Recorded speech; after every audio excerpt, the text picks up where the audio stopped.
हमारे साथ जुड़े रहने के लिए हमारे YouTube चैनल को सब्सक्राइब करें, साथ ही बेल आइकन को दबाएं। नेटवर्क न्यूज की खबरें सबसे पहले देखने के लिए। नमस्कार, नेटवर्क न्यूज में आप सभी का स्वागत है। मैं हूं आपके साथ सपना दुबे। लोकसभा चुनाव के 7वें चरण का मतदान और फिर चुनाव संपन्न और इस 7वें चरण में बिहार में 8 सीटों पर भी मतदान होने हैं। इस चरण में वैसे तो कई दिलचस्प मुकाबले होंगे, जिनमें से एक मुकाबला बिहार की एक ऐसी सीट है जिस पर सबकी नजरें टिकी हुई हैं। बिहार में बीजेपी, जेडीयू और महागठबंधन के बीच कांटे की टक्कर होगी, लेकिन पटना साहिब सीट का मुकाबला रोमांच से भरा है। हम आज विश्लेषण बिहार की पटना साहिब सीट की लड़ाई की ही करेंगे, जो किसी बड़े जंग की तरह ही लगती है, क्योंकि यहाँ एक दूसरे के खिलाफ जो उम्मीदवार मैदान में उतारे गए हैं वो अपनी अपनी जीत दर्ज करने का दम कुछ इस तरह से भरते हैं, जैसे लगता है कि उनकी जीत उनके इंतजार में पलके बिछाए बैठी है। अभिनेता और राजनेता शत्रुघ्न सिन्हा बीजेपी को छोड़कर कांग्रेस में जा मिले और ऐसा करने का इनाम तुरंत कांग्रेस ने दिया, और वो ये कि उन्हें पटना साहिब का उम्मीदवार बना दिया गया।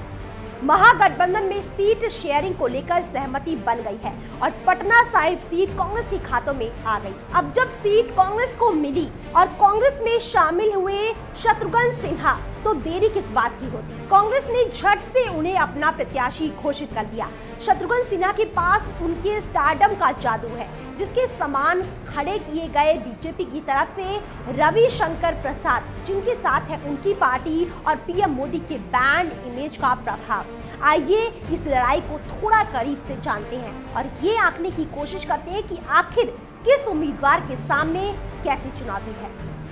आपको बता दें कि शत्रुघ्न सिन्हा और रविशंकर प्रसाद कभी पुराने साथी हुआ करते थे और उनकी ये दोस्ती काफी चर्चित थी, लेकिन आज दोनों एक दूसरे से भिड़ने के लिए एक दूसरे के सामने खड़े हैं।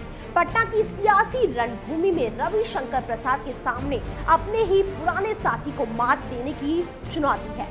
पटना साहिब सीट के जातीय समीकरण जो कहते हैं, उससे तो यही लगता है कि ये लड़ाई यूं ही निपटने वाली नहीं है, बल्कि इसके लिए दोनों ही उम्मीदवार को कड़ी मशक्कत करनी पड़ेगी। पटना साहिब लोकसभा सीट पर जातीय समीकरण के आधार पर कायस्थों का यहाँ सबसे ज्यादा जोर है।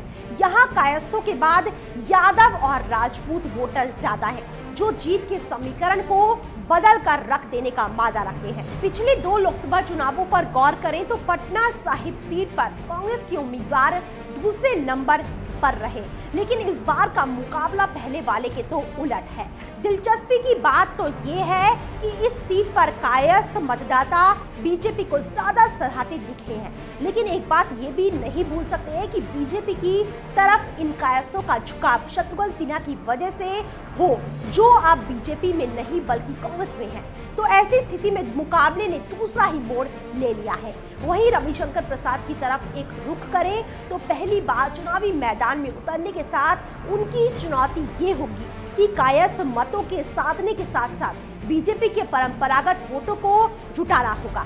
पटना साहिब की जंग कुछ इस तरह है कि 2 कायस्थ मैदान में हैं और तीसरा राज्यसभा सांसद आर.के. सिन्हा कायस्थ नेता बिना लड़े इस चुनाव पर असर डाल रहे हैं।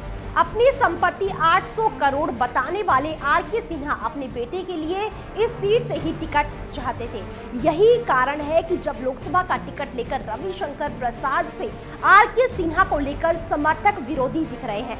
जिस तरह से आर.के. सिन्हा के समर्थक लगातार रविशंकर प्रसाद के विरोध पर उतरे थे, उससे तो यही लगता है कि रविशंकर को अंदरूनी घात भी झेलना पड़ सकता है। पटना का सियासी समीकरण क्या कहता है, इसे टटोला जाए तो यही पता चलता है कि पटना साहिब लोकसभा सीट शुरू से कांग्रेस, सीपीआई और बीजेपी का गढ़ रहा है। सारंगधर सिन्हा यहाँ के पहले सांसद और राम दुलारी सिन्हा ने 1962 में कांग्रेस की ओर से यहाँ का प्रतिनिधित्व किया। सीपीआई की टिकट की बात करें तो राम अवतार शास्त्री यहाँ से 3 बार जीत दर्ज कर चुके हैं। साल 1977 में इंदिरा विरोध लहर में लोकदल के महामाया प्रसाद सिन्हा लोकसभा पहुंचे और उन्होंने अपना रास्ता तय किया था। सीपी ठाकुर एक बार कांग्रेस और 2 बार बीजेपी से इस सीट को जीत चुके हैं। साल 1989 में बीजेपी से शैलेंद्र नाथ श्रीवास्तव ने जीत दर्ज की, तो वहीं राम कृपाल यादव भी यहां से 3 बार आरजेडी के टिकट पर अपने विरोधियों को मात देकर लोकसभा का रास्ता तय कर चुके हैं। आपको बता दें कि साल 2009 में परिसीमन के बाद पटना जिला की 2 सीटें पाटलिपुत्र और पटना साहिब सीट बनी। पटना साहिब सीट से शत्रुघ्न सिन्हा लगातार 2 बार चुनावी जंग जीत चुके हैं, जिसमें उन्होंने 2009 में 57% और 2014 में 55% वोट हासिल किए। इस बार भी इस हाई प्रोफाइल सीट से शत्रुघ्न सिन्हा ही खड़े हैं, लेकिन फर्क बस इतना है कि अब वो बीजेपी के लिए नहीं बल्कि कांग्रेस के लिए लड़ रहे हैं और टक्कर रविशंकर प्रसाद से है।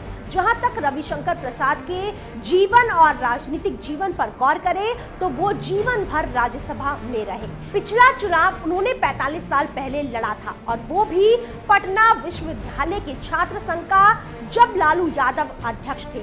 सुशील मोदी और रविशंकर प्रसाद अन्य पदों पर काबिज हुए।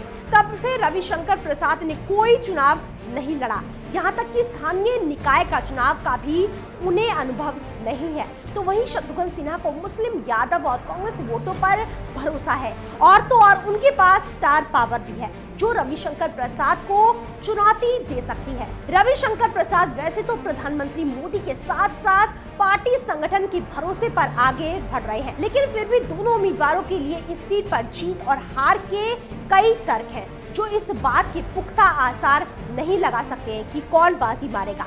हार जीत के इस शीशे को साफ करने के लिए 23 मई का इंतजार करना होगा ताकि ये पता चल सके कि शत्रुघ्न सिन्हा कायस्थ वोट कर हैट्रिक लगाएंगे या फिर रविशंकर प्रसाद के सिर पर जनता पटना साहिब का ताज सजेगा। फिलहाल कितना ही, बाकी देश और दुनिया की बड़ी खबरों के लिए देखते रहिए हमारे चैनल नैटिक न्यूज को। साथ ही खबरों की ताज़ा अपडेट के लिए हमारे चैनल नैटिक न्यूज को सब्सक्राइब करना ना भूलें।